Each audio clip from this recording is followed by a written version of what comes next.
Welcome to Nevermind the Furthermore with your host, Brian K. Morris, independent publisher, freelance hybrid author, award-winning playwright, and former mortician's assistant.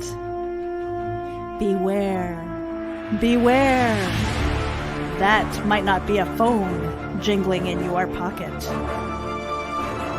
Join the Nevermorians for morning mischief and madness at 10 a.m. Eastern, 9 Central. Your sense of humor is the only thing you need to wear.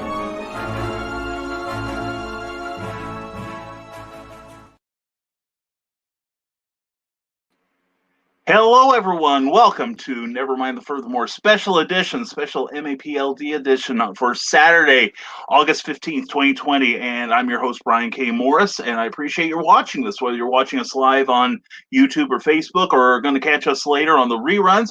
Anyway, if you're watching on Facebook, please like the platform you're watching it on. And if you're watching us on YouTube, please subscribe and hit that little bell, and you'll be notified of future broadcasts when we show up here, because we're going to conquer the media with your help.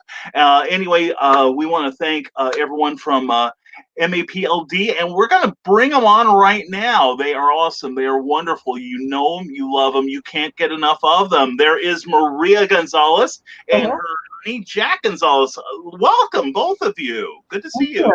Thank you. Well, don't make me. Thank you for having me. This is I had a blast yesterday doing the show on here, and we're going to do another hour or so here, and we've already got people piling into the rooms here. We're going to see on YouTube and Facebook. And how's everything going? You guys have been busy today too, haven't you? Yeah, it's been pretty busy. I want to say we ended the night at like 1,800 views on all our content. And we're up to 3,600 views on our content. And like, I got to paint the picture for everybody. You know, Brian, we're south of Chicago, so you kind of miss the Matteson area. So yeah, you think about Orland, you think about Tinley Park, you know, you think about Homewood. But when Matteson's there, and last year we did our in-person event, and we were expecting 200 to 300. We almost got 1,000. We didn't know what to expect digitally. Nobody knows what to expect digitally online.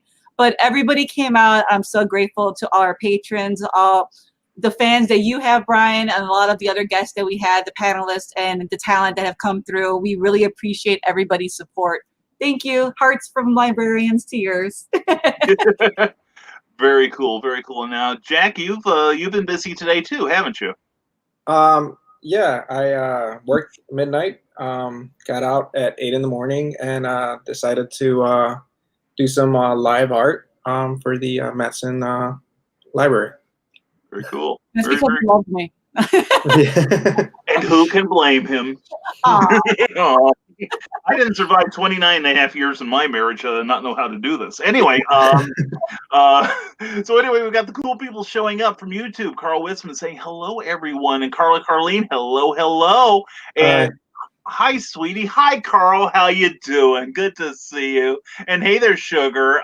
Hey, you two. Oh, they're not talking to me. They're talking to each other. Hold on a second. And Jesse Marie Stuckey says, yay, I'm on time. Finally. Well, you are in time, because we're gonna cover some cool topics today about writing. And hello, Nevermorians on the road. Those are my people, the Nevermorians. And Clyde Hall, a very talented writer and cosplayer, is the gentleman who came up with that. And there's my darling Sarah. Sarah, mwah, who is inexplicably up while the sun rises and probably hearing the flesh peel from her bones.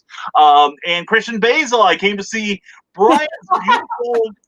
Well, if you play your cards right, young man, and I know you will, don't ask about #buttbeard. It's a sad thing. Anyway, Carl Winston says, Maria, hope that you are thinking about writing now. Now, yes. You've had 24 hours. What have you gotten accomplished, young lady? What have you really gotten done? So we got off. I thought 8:30 was 10:30 at night, so I was very tired. But I did. I am considering. I was telling Jack about it too. So yeah. Hopefully you'll see me on a show being like, yay, look at, I have a book finally. Well, she's got somebody on her side who is going to do everything they can to promote her book and encourage her. kind of the way I encouraged my mom to quit smoking. It was easier to go through the shakes and listen to me. But anyway, Sarah, gorgeous guests, aren't they though? Aren't they though? Yeah, I keep threatening actually to just leave the broadcast and leave it to them, because I'm the one with the controls here, so I better hang around. And congrats on the views. Thank you so much. Appreciate it. Thank you so much, Sarah, for tuning in. Yes, and Carl Wisman says, I've been to Matteson several times. Nice city. Nice, thank you. Yeah, I think I've driven by there because I hate driving in Chicago proper, because there's a side of me that comes out on the expressways that I just assume nobody ever see. I knew this was happening when one time I was on the tri-state, and at one point during construction, and I realized at one point the traffic had stopped, and I was leaning out the window of the car I was driving like an old train conductor, screaming obscenities and shaking my fist at the other drivers. And I thought, maybe I need to take a more circuitous, route. So I used to drive up like 45 or 47, Mannheim Road or Harlem Avenue, and go that way up to like one of the cross streets, and then go downtown that way. It added like an hour and a half to my drive, but it made it a lot more pleasant for the people in the car with me. So I'm pleased to say.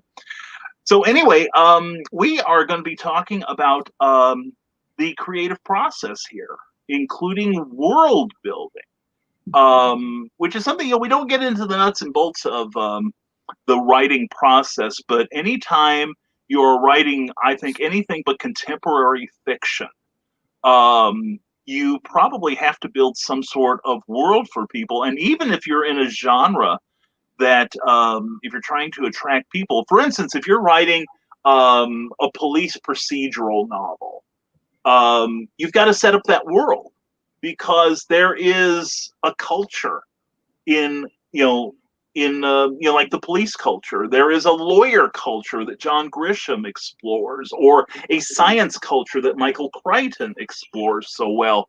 And so, let's see, I'm getting a notice here from one of the places. Indie Event isn't running us. So, okay, in the event, we will go without you. Anyway, missed out. Anyway, but no, both of you as creators, now, Jack, you're an artist. And Maria, now you're a writer. You can't get out of it. What kind of different worlds have you explored? And either one of you can take it. And how did you introduce this information to your audience? So when I I don't know if I'm getting an echo. 1 second. I think you're okay. I apologize for that. You sound fine. You sound fine. Okay, it was just on my side then. Yeah, so I created, I guess the one book that I got published on Kickstarter was The Last Unicorn. Like, it's not the Beagle, the Beagle Last Unicorn. This is a depressed unicorn. Good one. Yeah. No. This is the good one. But yeah, so I went and started exploring Greek mythology, because a lot of the characters that were going to be involved, even though unicorns are more Scottish than Greek, were from Greek mythology. So I wanted to see how other people had explored those worlds. But right now, the world that I'm creating, I'm doing this whole big old project, and it might be way too big, but sometimes you just got to be ambitious. And it's Brujas, and it's going to be exploring different types of witchcrafts from different cultures.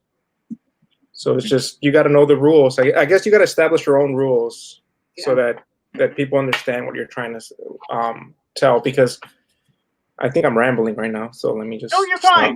You're on target, Jack. You're on target. You're doing great. You have to have some kind of rule, especially when you deal with magic. I believe that's kind of the best stories. You don't want just a overpowering person that could just do whatever kind of magic and solves every problem without ever being any consequences or them having to give up something. So that's kind of like the world that I'm building. I want to have a balance. Even if you do white magic or you do something good, something has to be given up in order for that to work. Did I answer your question? Yeah, that marvelously too, I might add. It makes a lot of sense because you're going into a fantasy world where, in a lot of cases, a lot of people will have no basis of comparison, no one spot where you can say, okay, other than the grass is green, I don't know what else is going on here. And I think you made a good point about the magic too, because some people make it like, okay, I point my fingers and the magic happens. Whereas, like you said, if you research, legitimate magic, if you will, that yes, a lot of people think that you have to pay some sort of price, whether it's like a sacrifice of someone else or your own, or just something that makes it so that not everyone in your story can do magic. Because then it becomes something too common, too easy, too Deus ex machina or whatever. So no, you answered that wonderfully. Good job, sir. Good job. Thank Now, you. Maria, how about you? Now, I was laughing at Sarah's comment. I was like, "Yay!" I thought you would like that. I've cosplayed as Harley Quinn, so it's fitting. So, no, yeah, my writing style. I didn't really know the style I had. It wasn't really, like we were talking about this yesterday. It doesn't fit comics as well. When I started writing the horror short story I did in the One Frightful Night comic we did with Jack as my artist, I was describing scenes and things as if I was a cinematographer for a movie. So I had different things painted in my head that I felt were restricted through panels in the comic. So he was trying very hard to portray, within so many pages of the limitations we had for the anthology. And yeah, he was like, I see your vision, but you really need to write this. You could get more descriptive and you get more into the story. And to kind of give a little bit of the story, it's about a little girl. She's in bed and she wakes up and she's in a field. And as she looks around, the field starts to change. And you don't know if she's dreaming or not, or if she is in a state of dream, or if she's actually in a field. My fear in horror is like alien abduction movies. I hate them. It's one of those things you don't know if it's a real thing or if you don't know if there is life on another planet. Nobody knows that, So it's just like possession movies. It's all kind of like you don't really know if there's these elements out there. So those are one of the big subgenres of horror that do scare me. So my character in my story thinks she's sleeping in her bed, but she's not. And as you go through these different scenes and she's looking around, small things start to change and it starts to actually warp into the lab area that she's actually in. But the way I had it unfolding would have been way more dynamic in a written piece than in a comic, because we were only, how many pages, Jack? 4 or 5 pages? 4 or 5 pages, yeah. Yeah, but you did an amazing job. My friends who read it at the last panel, he made it so dynamic of the faces around her when her eyes really open and she really wakes up. The look of those creatures looking back at her, everybody said that was a really good image. So he did work on the imagery and stuff like that. But as he tells me, I'm very descriptive in the way I like to tell stories. And as watching a lot of movies as an only child, you pick up on perspectives and you pick up on angles and the way things come into a scene.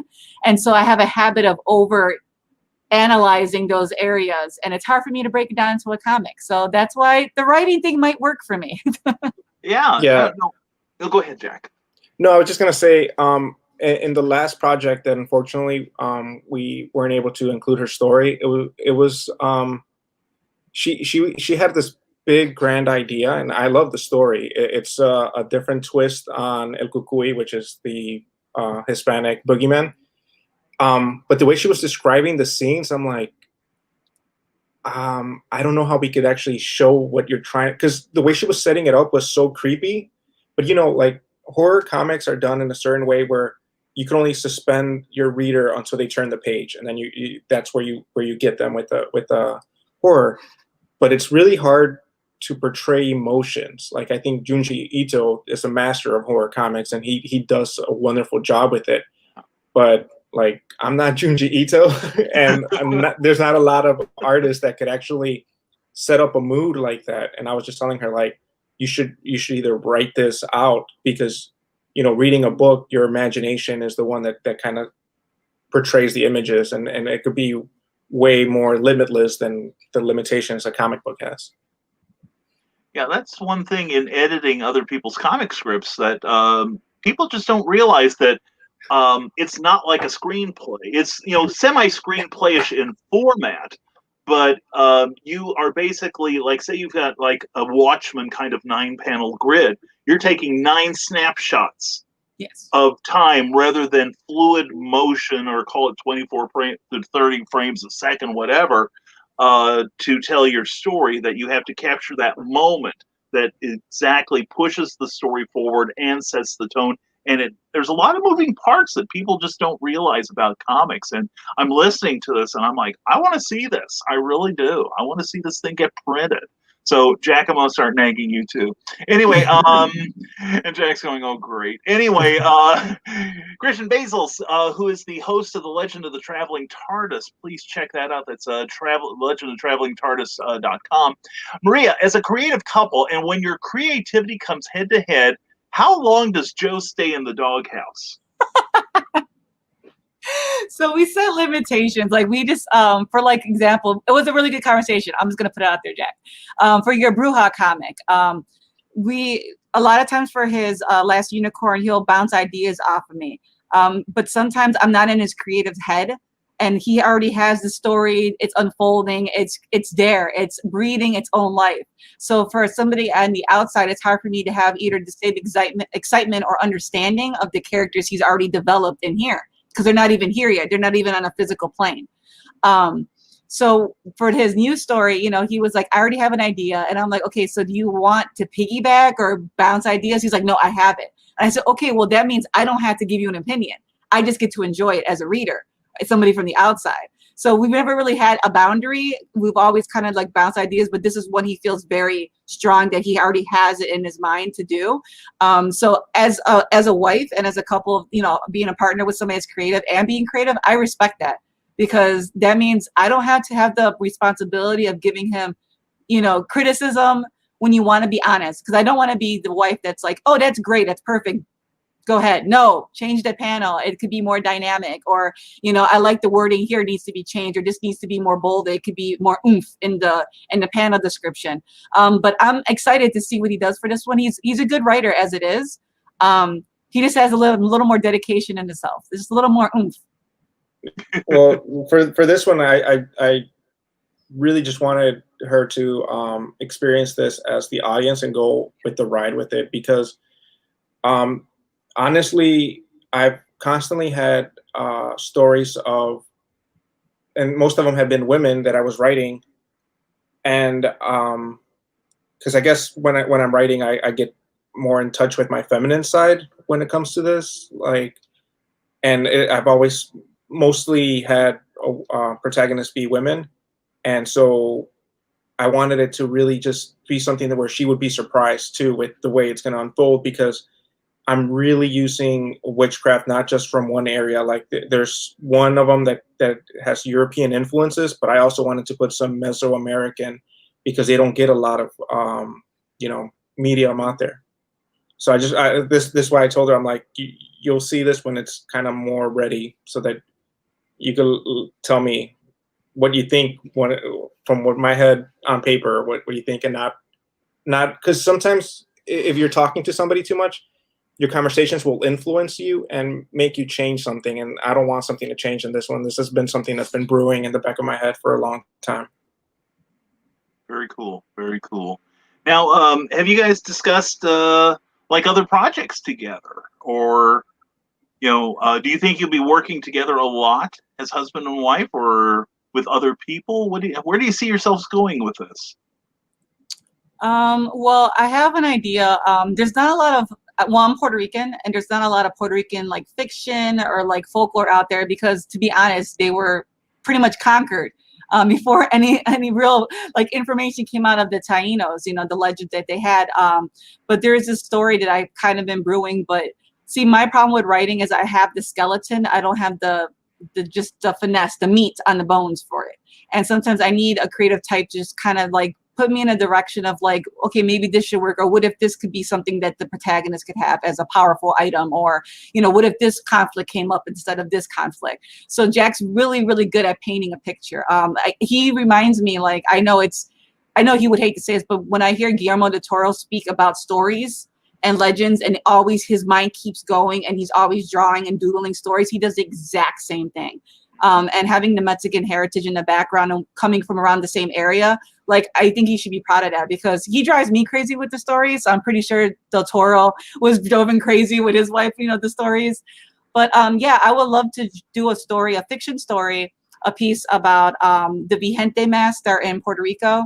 They're kind of like those Spaniard masks, kind of like devils with horns, but they're supposed to ward off spirits. But I wanted to change up that folklore a little bit and have it a little more twist to it. But Jack was going to help me with that. And then we have our friends from Guerrilla Publishing who are doing a Cryptic Closet probably 3 next year. So I hope to be in that one too. Very cool. Jack, what about you? Honestly, like right now, the only thing that I'm working on is Brujas, but like she said, I wouldn't, like, I would help her get whatever she needs out there. One thing that I've always told her too is to reach out to a community. Just because we're married doesn't mean that we have to be married in every project.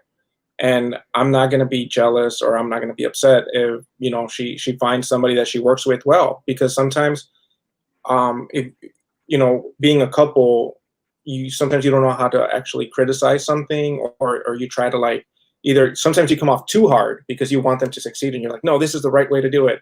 And it might not be the right way. You might think that's the right way, but it's not. So yeah, I would love to work in a project with her, and hopefully now that she's getting a little bit more confidence in writing, she could just take it full on. And I would just love for her to give me the script and be like, here's the script, draw these panels, and I'll be like, okay.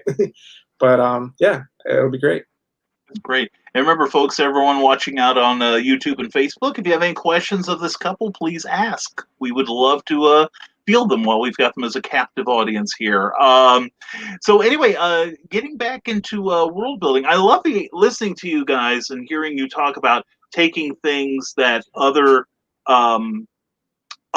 creative types don't seem to have explored for whatever reason, different cultures, and the idea of mixing them up. How do you feel about, you know, obviously you don't mind doing it, you know, and I think it makes for a much richer story in a lot of ways. But are there certain non-fictional aspects of the cultures or the settings that you're thinking of that you'd like to, you know, what specifically would you like to see brought out in your work? For me, well, like, Latin America was not just conquered. A lot of the stories were lost and destroyed. So for me, it's like I want to represent that part of my culture. Not to get too political here, but coming from full Mexican, my parents are both Mexicans. A lot of people in Mexico tend to be proud of the European part of the heritage. They look down on the indigenous people.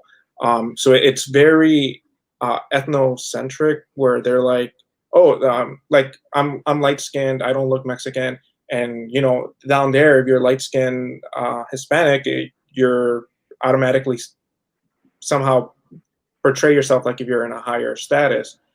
However, I think that needs to change. I think that we should be proud of all our culture, of everything, because Mexico wouldn't be Mexico without our indigenous background. So, and then what you were saying is how I feel about mixing mythologies and cultures and all that stuff is like, in the end, everything was made up.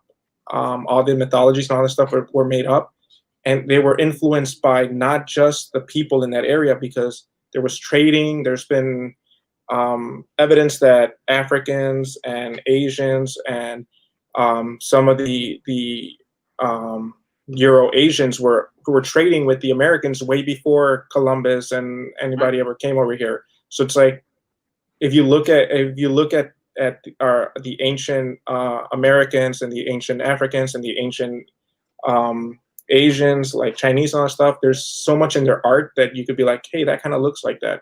We've been influenced by everybody we ever come in contact with. So let's be proud of that. Let's keep enriching our society and our culture by bringing the best of everything and making up our own mythologies.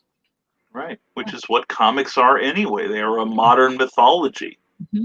course, nowadays a lot of the mythology involves people in spandex. But okay, Maria, what's your view on this? Just want to piggyback really quick. What was the quote that the guy from the Book of Life said about folklores? He was telling, remember during the thing you were seeing the seminar, he was saying about like how we don't, everything kind of was made up anyways. Yeah, he said you shouldn't be offended if somebody. It's really good. Go look it up on YouTube. I'm gonna botch it out because because he was talking about how he's creating his own mythologies too, but he was pretty much and it kind of stuck with me. He pretty much said like you can't get offended at somebody creating something from being inspired. Kind of like I guess it's kind of going back into cultural appropriation. As long as you respect the culture and you don't make a mockery or a stereotype of it, then you shouldn't find it as offensive because, like, it's not. How did he said it in such a eloquent way? It was like pretty much like folklore that are established. You could make them up because folklores were made up to begin with. Yeah, but then like or like you said, the boogeyman. The boogeyman was made up to basically make kids not do something. So these stories were made up in purpose to teach us something. And so there's no reason why you can't take a teaching and kind of change it and morph it into something that you could create on your own. But the way he said it was like it was so brilliantly put. And yeah, he had a great story to tell about Guillermo del Toro and how he made Book of Life and things like that. But yeah, it's definitely worth the watch if you guys haven't seen Book of Life or even seen that little presentation. It was on Wacom, right? On their website? Yeah, they put it on YouTube. Yeah, and so it was a Wacom presentation. But yeah, it was pretty much kind of like saying like, you know, we get to create our stories now and don't take offense to it. You know, like just respect what you're being inspired by. Yeah. And for my thing, it's like if I wanted to add something historical to my story, it would definitely be adding more parts of Puerto Rico that people forget, like Puerto Rico, Old San Juan, and just like the forts and all the different types of, battles that were fought on that island, you know, for different reasons. And I think a lot of times you can mix in folklores and stories and, you know, even a sense of like I said, I like horror and thrillers, but I mean, a lot of bloodshed was happened on a small island. There's bound to be things that are going on that we don't know about. And if you mix up things like from other Hispanic cultures, like the cucuy, the boogeyman and things like that, it's just a great setting for something, a small island. There's nowhere for you to go on an island. So, I mean, like, that just makes it a scary story in itself. And so, like, yeah, definitely. I've only read one other book, and it had to do with the cucuy, too, but it wasn't written as well. And I don't want to put the person out there like that, but it was written with a tone that the person was more Mexican-American and not Puerto Rican-American. And being around Puerto Ricans, the slang was different, the verbiage was different.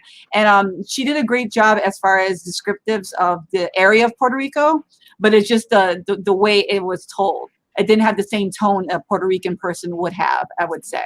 But it still made for a good story. Yeah. Yeah. Well, you know, you mentioned that. I'm glad to hear that as long as the story and the culture, you know, the essence of it is captured, then it's, you know, okay, I guess. Yeah.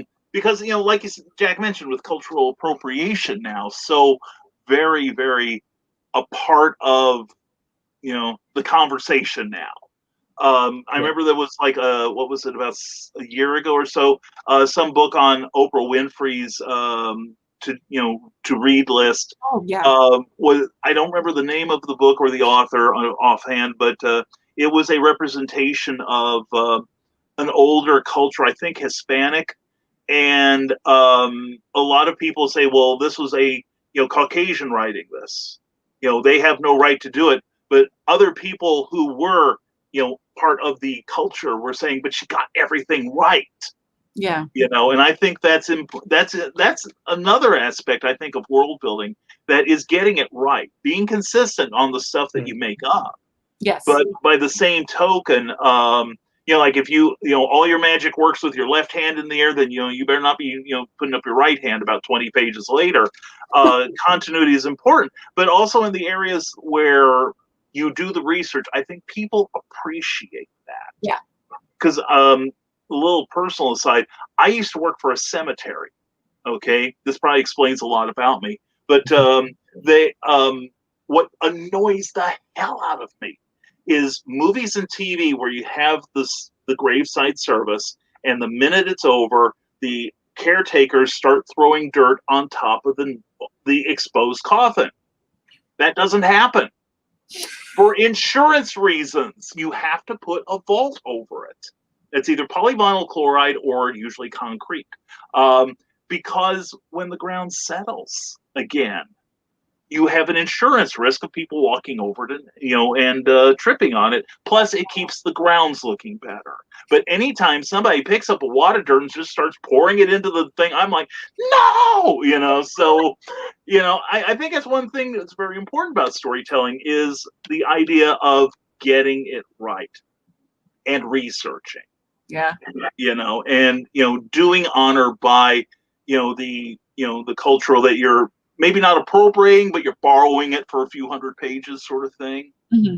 So, and you mentioned earlier, I was listening to you talking about that quote. Now I really got to look up Book of Life when this is over, which is what good writers make you do.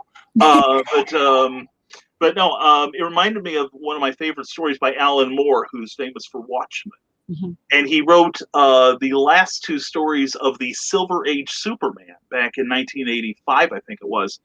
And it began with a long page of text. And there used to be a feature in the Superman comics called Imaginary Stories, where they could do a what if kind of thing with Superman. And the thing ended with, this is an imaginary story, but then again, aren't they all? Yeah. I just love that. And Carl Witzman, let's get back to your comments. Carl Witzman on YouTube says, I'd like to see more Mexican and Puerto Rican stories. Yeah, I have to say, you guys make this, I'm interested in the culture anyway. I'm interested in a lot of different cultures other than the, living in the middle of the corn culture that I grew up with, where everyone looks like me. I'm interested in other cultures, and I think it's something that really is a welcome part of today's fiction, comics and TV, movies. I think it's a great way to unify everyone here. And Carl Witzman adds, the scariest stories are on islands like Dunedin. Yeah. Also, the island of Dr. Moreau. Mm-hmm. And I was listening to you guys, and I was also thinking of the world's most dangerous game as well. If you can read that thing and not keep your lights on for a couple nights when you go to bed, I'm telling you, there's something wrong with you. Sarah says, stories from various people are their own perspective. It's nice to hear stories from other angles as well. Yeah. Agreed completely. And here we go, my artist Eric Hawkins from the Zombiful World of Oz. Brian. I can tell you that does happen. Depends on where you are. Been at a funeral like that just last year. We actually filled in the graves ourselves. Eric, you should be ashamed. The groundskeeper should have used those shovels. So anyway, no, every cemetery I know of it, they put the vault. That's why vault sales are so popular, unless you're having a green funeral, which shows that I know too much about death. Anyway, and we'll just keep going. It's a frightening glimpse into my psyche. And Sarah from downstate Illinois says diversity is refreshing. And then, that's another thing. It's like I love the fact that we can all talk about different cultures and assimilate them into fiction, and in a way, kind of illuminate the culture in a way. Yeah. Now is, a lot of people, we hear, we're going to get political here for just a second. Oh, please forgive me. But, you hear a lot. I know.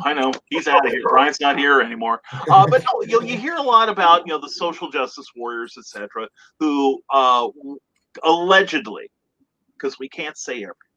Okay, then we lose the argument. Want to have, just people of a certain demographic tell the stories of a certain demographic, which we all three have agreed is poo-poo. But as long as it all gets right. But they also want to see more of it to the exclusion of other stories. Now, what's more to you? What is more important, the culture or the story? How much would you want to bend to make a good story? Well, for me as a librarian, when we get books, I'm excited to see other Hispanic writers. But in all honesty, if nobody's doing it, I'd rather have somebody do it, but do it well. Yeah. You know, like you said, I don't want people to bring out something like I have no problem with somebody writing about Puerto Rican or Mexican culture or things like that if they respected it. You know, a lot of people, just to bring up something that I've just seen, Petty Dreadful, The City of Angels. That was an amazing new show, but it didn't have a lot to do with the last Penny Dreadful, which was more, you know, Frankenstein, vampires, things like that. But it had to do with like Santa Muerte. It had to do with, you know, the Chicanos in LA at the time, the civil uprising, you know, like all those things like that. But it was nice to see Hispanic actors portraying something that wasn't written by a Hispanic person. But it was done well, and it made you want to look more into the history of that time period to see what really happened, how much they bend and lend from that time period. So for me, I would love to see more people come out that, you know, are Puerto Rican, that are Mexican, that are African American and things like that. But you can't force people to write things if they're not doing it, you know? And there's a lot of independent writers, they get overlooked. We always talk about that, you know, they have really good writing, but they're not with the big box companies. But then we just have to scream louder for those people if we want them to be heard. But yeah, it goes back to I'm okay as long as they research and they respect and people enjoy it and people are not offended by it, then I'm all for that. I'm also the other part of the conversation when it comes to superheroes and things like that. I really don't care if there's an African American, Black, you know, Hispanic, Asian. If it's a Spider-Man, it's Spider-Man. It's fictional. You know what I mean? Like it doesn't have to be, you know, a white guy that's Spider-Man or a white Superman. It could be anyway. He's an alien. To be to be honest, you know. Yeah. So when people get really mad about that and they're like, "Oh, but you know, no, it was written this way." It really wasn't. It's like you said, it's a fictional story, and that means we can play with it because it was made up, and it's only as true as we want it to be. So you know, and if somebody can do it well, then why not? It could be a female Superman coming out pretty soon, like a really like Wonder Woman style Superman, and you know, in the DC universe, and I'm okay with that. Like that's cool too. So that's just my 2 cents. Jack? Well, I think that it's important to have different voices, and it's important to have different people on the table. For such a long time, it's been kind of like very exclusive to different voices. I'm glad that LGBT community is being represented more.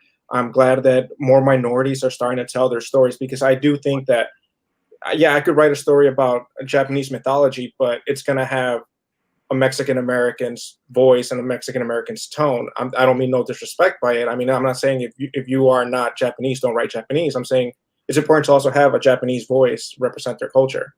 But when it comes to like the way that I see it is just, you know, like we've been saying this whole time, it's important to respect every culture, because if that's the case, then I really won't be able to write about, you know, fantasy Europe, because I mean, like if it's English or French background, then I would have no right to write about that. I would only have to write about the Spanish Middle East. I mean, yeah, Spanish Middle East, the Iberian Peninsula, and Mexico, and then my stories would have no diversity, and then it would just be me over and over and over. And I think that that's the problem. We just gotta let people just tell their stories, like, and judge them. Yeah, be respectful. That is the main thing. And in my opinion, also find the commonalities that our cultures have. You know, Bob Dylan once said, everybody's got to worship someone in talking about religion. But, you know, it's like, you know, how do the different cultures approach their deities? You know, in what manner do they worship? You know, and right now we're seeing so many things like the Food Channel. You know, they're just not talking burgers and deep frying everything now. You know, you're seeing a lot of great shows on the, you know, YouTube and on, you know, various cable channels about multicultural food. Yeah. You know, and you know, food will bring us together. It works with me. But no, I like the idea that, you know, you can use a culture and use it as a platform to start with, and then start expanding from there and adding your own spin on it, your own vision.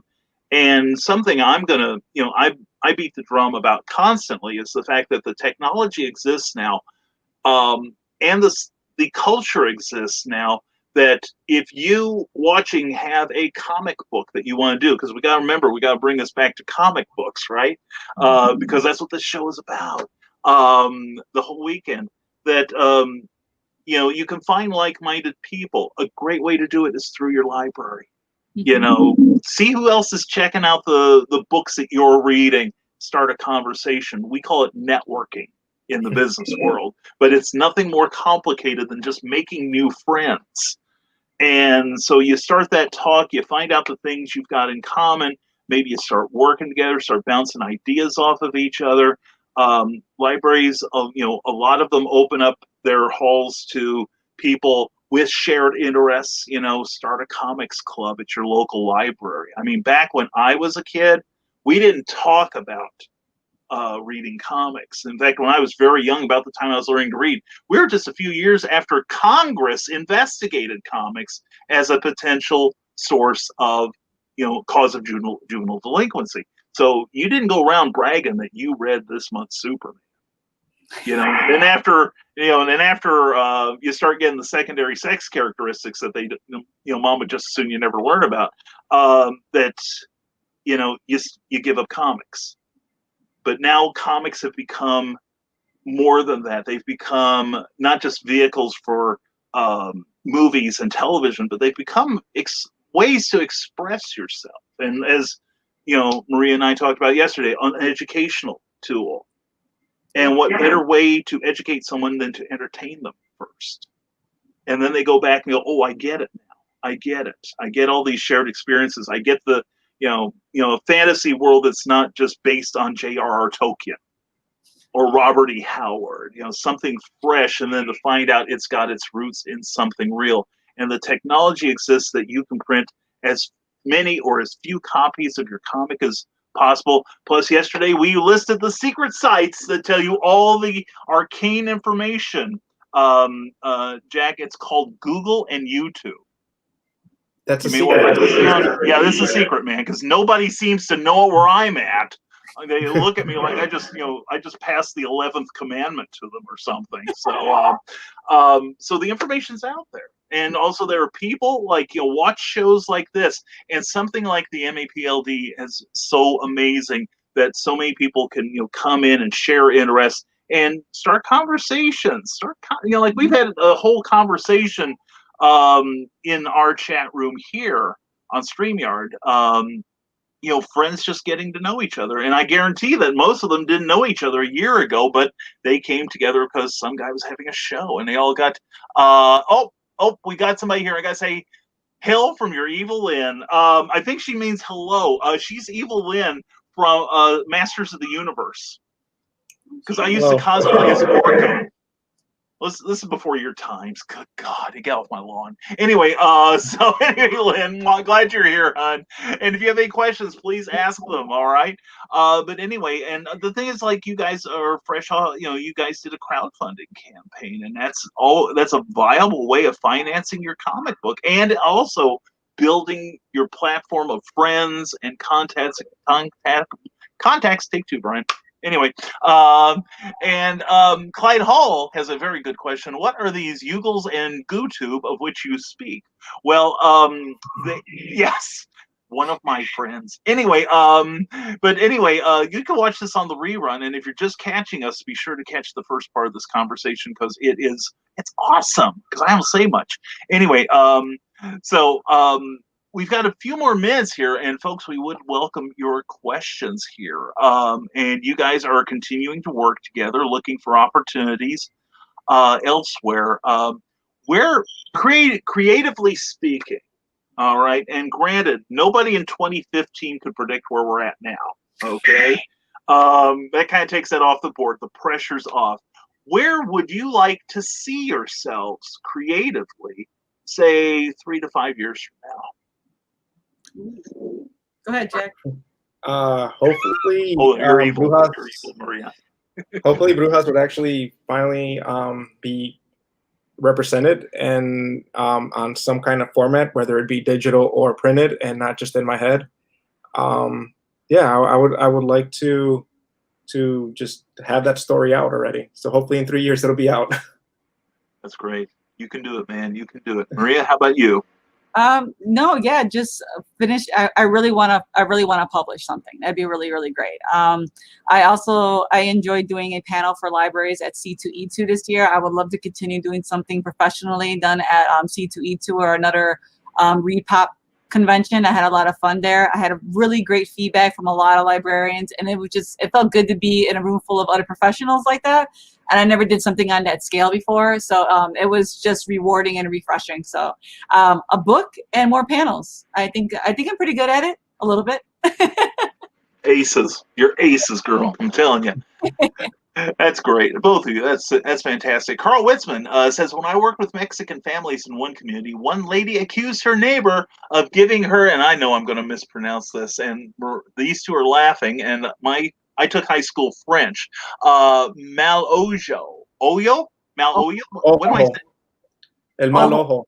The evil eye. Oh, okay. I wondered if that was it because Spanish and French are both, have similar roots. I wondered. Thank you. And I've often thought of writing a story about that. And why not? Carl Witzman is the author of the Mad Gasser Cheerleader of Calhoun County, available on Lulu.com, and it is based on a legendary ne'er-do-well from Mattoon, Illinois, who was pumping hazardous gases in young ladies' bedrooms and stuff like that. So fiction does work. Mandy Madrox, good to see you. I see sometimes author agents looking for, say, LGBTQ authors writing LGBTQ themed stories. Look for agents that look for more diverse authors that will push the publishers to look at the story. That is, and that's an excellent point, Mandy. It's good to see you. Mandy's continues, not color of skin, but I feel like that's also an idea for a perfect world. We still need more change. We do. And I think through fiction, we can probably illuminate a lot of real life. And, because I grew up in a very conservative community, like back in the late 50s, early 60s, and we weren't exactly what you call woke. Okay, we were like the polar opposite of it. Okay, so there's a lot of stuff in the psyche that I'm shoveling out every day, and to make myself a better me, I hope. But yeah, and the thing is, what a lot of people don't realize is that there's more than just the top 5 publishing companies. Yeah, there are a number of mid and level and independent publishers who this is their focus. They are doing things for people of color. They are doing things for different cultures, including, the LGBTQ community. I got to look at it because I can't keep up on all the initials some days for all this stuff. But yeah, there's people out there, and you can get into print. And if nothing else, you can do it yourself. All right. It's like the old saying: you want something done, do it yourself. Clyde Hall would like to know, what current comics inspire you, keep you invested in making your own? Excellent question, Clyde. What do you guys read nowadays that fires you up and say, hey, I want to do that too? Go ahead, Jack. I've been reading a lot of Dark Crystal, Jim Henson's Dark Crystal. Picked up also the Jim Henson Storytellers Ghost. I'm a huge Jim Henson fan, but I usually go back to the classics. I keep looking up over here. I have Jamie Hewlett's Tank Girl. I have Hellboys, a bunch of Hellboys. I have The Crow. I've got a couple of Batmans. I got Mouse Guard. Yeah, pretty much anything that just looks interesting I've picked up, and there's something to be inspiring. Even I have some nonfiction comics, and it's just pick up a comic. You'll be surprised. Definitely. Maria, how about you? I started reading some of Joe Hill's work because I just wanted to. I read Lock and Key a long time ago. This was like, I don't know. I want to say 2000, when it first came out, 2006, 2007. Like, internet was there, but it wasn't like the way it is like right now. Like what we're doing right now, it wasn't that. So yeah, I didn't know he was Stephen King's kid. But I enjoyed Lock and Key. When it came back on Netflix, I was like, it was okay. It was campier. It was nicer for a younger audience, but I would hope it would get them to pick up more books and to read graphic novels. But it made me interested in reading more of his work. So I picked up Nosferatu. He did The Fireman, I think it was, Heart Shaped Box. So I have a couple of things on my nightstand that will my list of books that will never go down. So it'll just be the death of me. It keeps going up. But yeah, Neil Gaiman and like I said, just Joe Hill and Stephen King for me right now. Yeah, and that's one of the things. And I was promoting this yesterday, and I'll promote it again. Hoopla.com. Yes. Which is something that it's not like a pirating site. It's not illegal. In fact, it ties into your local library more than likely. Yes. I have an account there, and right now you can check out 30 different things per month, whether it's an episode of a television show or music or audiobooks. Right now, by the way, you can get a lot of the Big Finish Doctor Who audiobooks on Hoopla right now, he said happily. And also a number of great comics. And I've discovered quite a number of incredibly well done comics. There's one called Rivers of London about a special division of Scotland Yard that is devoted completely to the paranormal. Oh, nice. And it's fantastic because two of the writers are ex-Doctor Who writers. Oh, nice. Yeah, and it's called Rivers of London. It's Ben Aaronovitch and Andrew Cartmel, former script editor, and it's both in book form and the graphic novels. And they're drawn by Lee Sullivan, who's done a lot of American comics as well. But discovered that, and I'm currently reading The Boys. Okay, yeah. You know, because I like Garth Ennis' work and such like that, and but it's a great way to discover a lot of new things. That's where I discovered the new Superman, and it came out at the start of the Rebirth thing 7 years ago from DC Comics. The Chinese government has gotten a hold of Superman's DNA and have created their own version of the Justice League, and it is all steeped in their culture. Nice. It's a great read. It's by a guy named Gene Yuen, and I'm Yuen, and I'm blanking out on his last name. I think I took my other books downstairs. He just recently did a 3-part series based on an old Superman radio show, Superman versus the Klan. Oh, nice. Yeah, which again is fiction. Mm-hmm. Illuminating a culture, in this case a cancerous one, that we knew nothing about, because I don't know if you guys knew this, on the radio show there was a guy who had actually infiltrated the Klan and was sending to DC Comics the key words and phrases that these guys would recognize and would give the you know, like the way you put in jargon, like, you know, if you're going to do something on autopsies, you're going to talk about how you do the autopsy. You're going to call the armpit the axilla rather than the armpit, you know, because that's the technical language. But he sent them these phrases and these code words that they used to communicate to each other, in secret. And all of a sudden, all their secrets are coming out. And said after that show, the Klan membership just plummeted because they got outed. And Gene Yuen Reed, I think it is. But anyway, he wrote, you know, he's writing some great stuff for DC and for independent comic books. But a lot of it is steeped in his Asian culture that, you know, raised in the cornfields back in the Cold War. Yeah, I'm finding that fascinating. So I highly recommend that. Carl Witzman says, I was thinking of Anglo folks who poo-pooed the evil eye, but then weird things and illnesses started happening and they need to seek help. That actually works. Quick story. My dad's his grandmother, yes, practicing whatever the evil eye. The story he tells me all the time why he believes in these things is that he was my great grandmother's favorite, and he would go visit Mexico not so often, but she never wanted him to go back to the States. So one time they literally left off the property. He gets about maybe a mile away from the house, and he says he got deathly ill to the point where his mom had to turn around, go back to the farm and say, what did you do? And she's on the porch laughing. Tells my dad to drink this, and he just stopped feeling sick. And she was like, but she loved you. Like, she loved you so much she wanted to hurt you to come back for a few more minutes before you left. So yes, he does believe in all those types of evil eyes. And, you know, what do you put on your door, Jack, when you want to ward off the evil spirits? What is it? Well, there's different things that they put. It's either a horseshoe, Yeah. or open scissors right on top of the door frame. Top of the door. Yeah, so he does believe in all those little things, but yeah, that would make a really good story, Carl. Yeah, go for it, dude. And Clyde Hall says, excellent choices, both of you. Joe Hill is a main go-to of mine currently too. Yeah, and Stephen King himself has done a few comic books. Yeah. I remember there were a pair of comics back in the 80s that were created, one from DC, one from Marvel, using a lot of their characters, and it was kind of a round robin thing. But Stephen King wrote 3 pages of a X-Men book where a spirit is basically starving Kitty Pryde like instantly, and it's scary as hell. So it's really intimidating.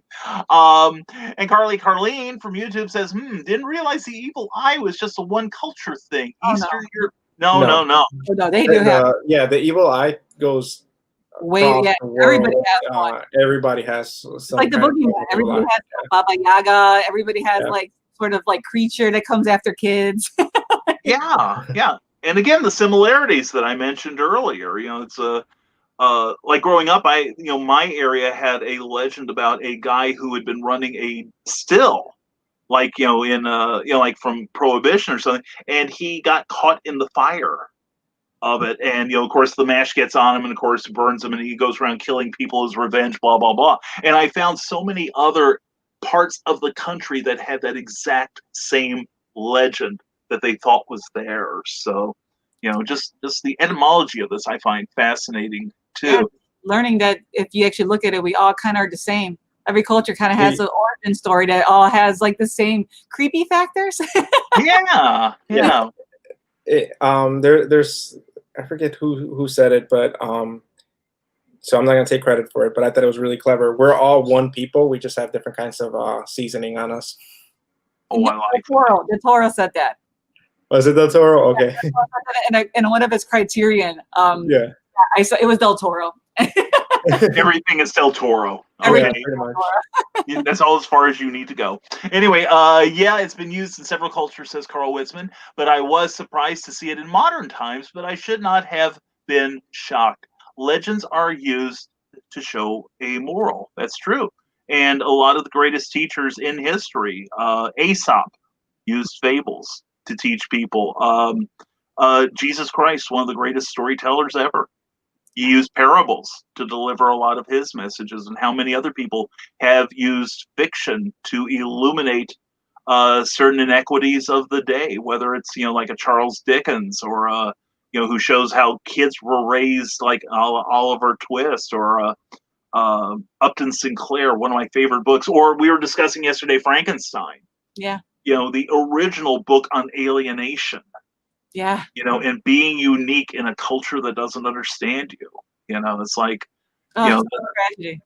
Oh yeah. It's a book well worth rereading. So we are closing in on the end of the hour, and you two, as always, are amazing. Thank you, Brian.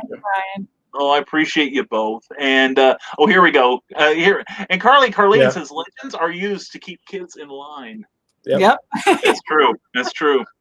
Just like the oncoming storm. Yes, that's for all you Doctor Who fans out there. So anyway, another, we gotta get a compliment in. Yay! Thank you. Thank you, Carl. Thank you, Carl. Well, It was a great talent. Oh no, Jack, you're terrific, dude. Seriously. You both were. And as a result here, and also we got to credit the people who tuned in today. Thank you all on YouTube and Facebook, and especially the people at the MAPLD event here. And I keep looking at my notes to make sure I said it right. Yes, yay. Anyway, we'll start with Jack, and then we'll end with Maria, who will probably want to have some notes on what's coming up next on this wonderful day. So Jack, we're going to give you the spotlight here. What are you up to? And if people want to follow you, where can they find out your awesomeness? So you guys can go to my website, Mr. Calavera, CALVERA.com. I have all my stuff there. I'm currently working on Brujas, which is going to look at different different cultures and their own ideas of witchcraft, and just gonna tell stories with that. Ooh, I'm liking. I'm getting a tingle from that. That's awesome. That's great. Thank you, Jack. And now Maria, let's see if I can get you on. Come on, StreamYard. There we go. Come on, Maria, get in there. All right, now we got you. All right, Maria, tell us more about what you got going here, and say a few nice words about the library. Yeah, definitely. Just want to thank everybody that commented on the panels today and yesterday. Thank you so much. Thank you so much again, Brian, for helping me put this together. Got to shout out Andy again. Thank you for a great connect. Probably going to be friends forever now with Brian because of you. Thank you so much, Andy. But yeah, well, at 5 o'clock, we have a draw along with Ashley. She has a comic called The Ralphs. She's going to show you guys how to draw basically her little doggos, two little dogs from The Ralphs. You can pick up her comic through Guerrilla Publishing too. At 5:30, we're going to have Monica from Geeks A Go-Go. She's going to do a cosplay makeup tutorial. She's going to transform herself into the Phoenix from the Marvel comics. And then at 6 o'clock, we're going to have a Jackbox game murder trivia party 2. So it's going to be me and my coworker. We'll be in a Zoom chat. You guys can all just basically go on through your mobile devices or your computer to log in to take part of the game. Just a lot of fun to close out the night. But I want to thank everyone that got involved. Yeah, thank you for loving libraries and helping me make this event a success. So I owe it all to all my panelists, all the guests, all the artists, and the people watching. Thank you so much. All right. And thank you both. And also Carleen, who is married to Carl Witzman, says, yes, Mrs. Carleen is correct. Great panel. Thank you, Carleen. Mwah. Thank you for being here, Carl, and everybody. Appreciate your being here so much. And so I'll close out the show, and then we'll do a card, and then we'll hang around for a bit, maybe afterwards if you like, unless you've got some place to go. So anyway, I'll take the solo here for a moment here. I'm Brian K. Morris, and we do Nevermind the Furthermore every Monday, Wednesday, and Friday at 10 a.m., 9 a.m. Illinois time, which is probably the right time. And we do something like this, but it's a different subject every day, and you are the guest. Also, check out our website, risingtide.pub, where every day we post 2 or 3 different things, including inspiration and illumination and education. Also, so please sign up on my free monthly newsletter. Next one will be going out September 1st, where we talk about our travels, what we're going through with Rising Tide Publications, and just whatever's on my mind. And we'll introduce you to marble racing. Who knows what it will do? But anyway, it's free to sign up. Just check out the link below or contact me via Facebook Messenger with your email. We'll get you signed up for that.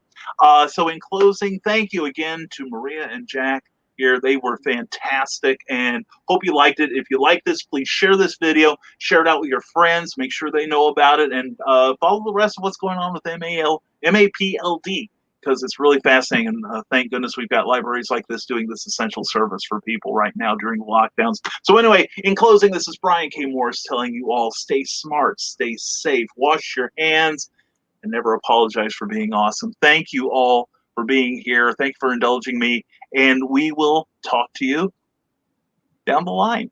Take care, everyone. And I got to find there we go, the outro. Smooth Productions. Take care, everyone. Thank you for tuning in to Nevermind the Furthermore, a Rising Tide Publications and Brian K. Morris production. Member of the Comic Book Advocating Network and sponsored by GeekInsider.com. Become part of our show with sponsorship and advertising opportunities. For details, contact advertising at geekinsider.com or visit podcast.geekinsider.com. The Geek Insider podcast is available on your favorite app, so please hit the follow button and share it out to your friends, because if you don't, you might have to turn in your geek card.